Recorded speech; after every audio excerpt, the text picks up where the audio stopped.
हाँ जी, अस्सलाम वालेकुम। जियो पटवार टीवी ने रंग जफरान करेशी ने संग जी अज एक नवे विलाग नाल तुसां सामने हाज़र आया। तो साढ़े सामने जनाब बड़े प्यारे लोग मफ्तां वाले लोग आए बड़े दूरों, यही दसने थोड़ा सबक करो।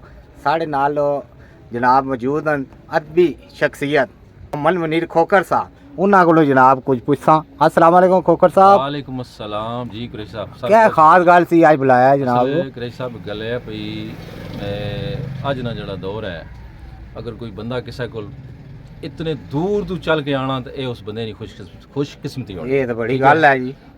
सूफी यूनुस साहब, सूफी मोहम्मद यूनुस साहब खलीफा मजाज आस्ताना अलिया संगोई शरीफ माशाअल्लाह।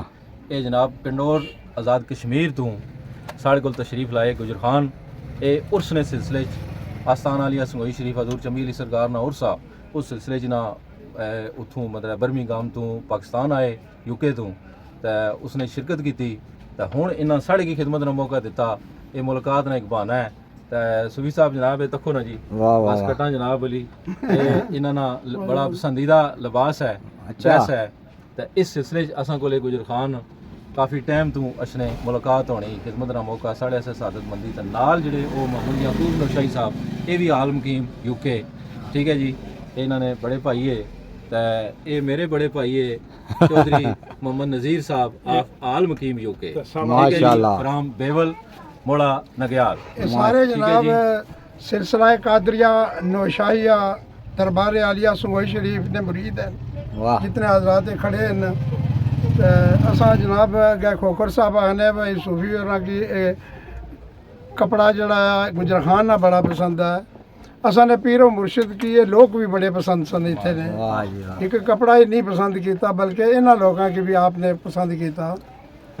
हजूर तो पहले हजरत चंबी वाली सरकार साहबजादा अकबर अली शाह साहब आपने दौर तो लाके उस वक्त कोई बाकी ने किसा पीरी मुरीदी का सिलसिला इतने नहीं सी होना, बल्कि खिता है पठवार और इतों ही दरिया जड़ा है दरिया जेलम क्रॉस करके आप खिता है कंडोर जड़ा है मौजा कंडोर और उतों होने अपर शेर मंडी कोटली उस पासे टुर जाने सन। और कम से कम आपने ये दौरा 9 महीने ना होना सी। अच्छा हाँ, इतनी मोटी दिन की तादाद होनी सी।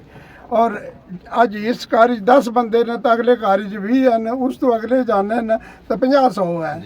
काफिले की शक्ल लोग आने सन और सरकार नाल जियारत भी करने मुलाकात भी करने और एक घर तो दूसरे डेरे ते जाने वास्ते सारे नाल जाने सन। वाह जी वाह माशाअल्लाह। आप दे मरीज 6 लाख मरीज सी आप। वाह माशाअल्लाह 6 लाख। ये बुजुर्गन कोई बाणे से बहुत अरसे बाद आए ना? ये 56 साल तो बाद पाकिस्तान आए जी। अच्छा माशाअल्लाह। इन्होंने मतलब को महसूस नहीं होना जी, पता लगना ये पुठवार ने। अच्छा मैं आ गया कोई गोरे हो गए 56 साल बाद। माशाअल्लाह जी। तुसा सुनाओ जी। जी मैं ठीक ठाक। तुसा कितना अरसा है या? मैं तो साले चाचा फेरे लाना है तो कोना जी।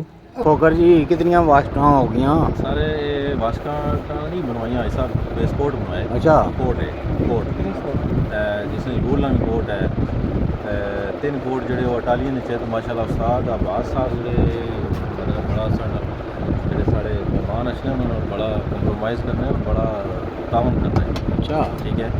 वैसे भी मैं जितने भी अपने दोस्त हल्का बाब आ वो सारा मतलब मैं इत्थे ही उन्होंने की दावत देना होना मैं यार क्योंकि मैं नकदी कटे ने नाल ही देसो। हां नाल ही बिस्मिल्लाह जी। वाह जी वाह। बड़ा अच्छा तावन करना है जी, कम ही बहुत अच्छा करना है, ईमानदारी नाल जबरदस्त गाहक नाल तावन करना है माशाअल्लाह। जनाब जा रहे हैं जीटी रोड पर, इन्ना ही रुखसत करना इन्ना जाना ते हुण अलविदा करसा इन्ना जी। मेले फिर आज खुदा ने हाँ हाँ इत्थे शमा तक यार जिंदा सोबत बाकी। हाय हाय हाय हाय हाय रुखसत कर रहे हो जी खोकर साहब?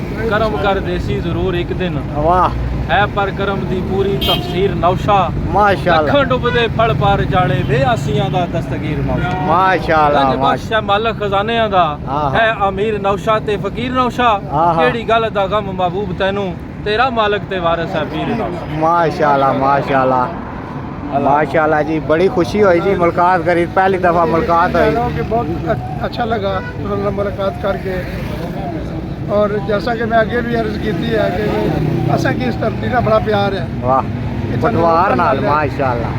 और अक्सरियत इतना जड़े न वो सिलसिला बानी हजूर हाजी नौशाह गंज बख्श रहमतुल्लाह अलैह सरकार ने सिलसिले ने लोग आपने मुरीद आपने गुलाम से आबाद हैं और उन भी वो दीनी तबलीग और अपने मिशन नहीं 4 वक्त लगे रहने न और बहुत अच्छा काम कर रहे हैं। सारे संगियों के सलाम साढ़े चैनल ने मतलब क्या आना चाहते हो आप तुसाना पटवार चैनल जड़ा है अल्लाह इसी दिन दुगनी रात चुगनी तरक्की देवा है माशाअल्लाह। अल्लाह रब्बुल इज्जत इसी कामयाबियां अता फरमाए आमीन इंशाअल्लाह। इस तरीके नाल तुसीं काम करने रहो अल्लाह नी मदद जड़ी है वो शामिल हाल रहे माशाअल्लाह। मेहरबानी मेहरबानी, बहुत शुक्रिया अंकल जी। जिंदगी रही इंशाल्लाह फिर मुलाकात। ठीक है संगियों, मिल जो अल्लाह सोने वाला।